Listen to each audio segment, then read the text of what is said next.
রাসূল করিম সাল্লাল্লাহু আলাইহি ওয়াসাল্লাম মক্কা বিজয় করেছেন কত ঘোর ভিতরে জানেন?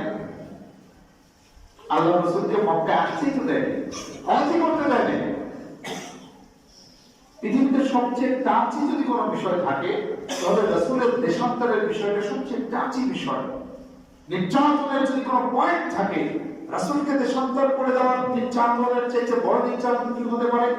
রাসূলের চেয়ে বড় দেশপ্রেমিক পৃথিবীতে আর কেউ ছিলেন না, যিনি মুসলিম শরীফের একটি সহিহ হাদিস আমাদেরকে প্রমাণ করে রাসূলুল্লাহ সাল্লাল্লাহু আলাইহি ওয়াসাল্লামকে চারিদিক থেকে নির্যাতন করা হয়। নির্যাতনের স্টিম রোলারে এমন কোন অবস্থা ছিল না যেটা আমার রাসূলের উপরে চড়াও করা হয় নাই।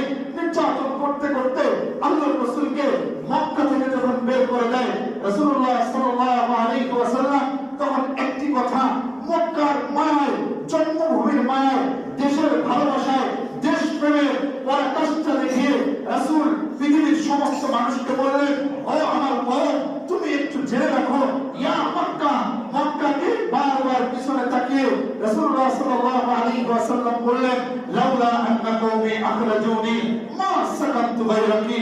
হে আমার মক্কা, আমার বংশের লোকেরা যদি আমাকে মক্কা থেকে বের করে না দিত, আমি আমার জিন্দেগিতে কোনোদিনও মক্কা ছেড়ে অন্য কোন শহরে বসবাস করতাম না। সুবহানাল্লাহ।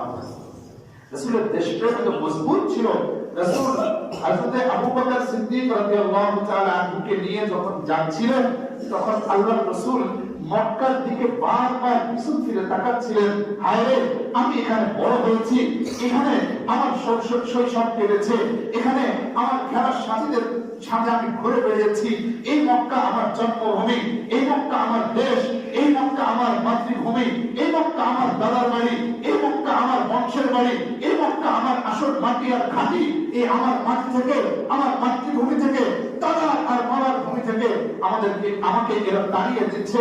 আমার দেশপ্রেমে কোনোভাবেই যেন ভাটা না পড়ে সেই মানুষকে জানিয়ে দেওয়ার জন্য হযরত আবু বকর সিদ্দিককে সাক্ষী বানিয়ে রাসূল বারবার পিছনে ফিরতেছিলেন আর বলতেছিলেন, ইয়া মক্কা ইন্নী উহিব্বুকি, হে মক্কা, তোমাকে আমি বড় ভালোবাসি, তুমি সাক্ষী থেকো, রাসূল তুমি সাক্ষী থেকো, ইয়া আবু বকর তুমি সাক্ষী থেকো, লাউলা আন্না কওমি আখরাজুনি, আমার কওম যদি আমাকে এই মক্কা থেকে বের করে না দিত, মা সাকানতু গায়রাকি, আমি এই মক্কা থেকে জিন্দেগিতে কোনোদিনও বের হইতাম না। সুবহানাল্লাহ।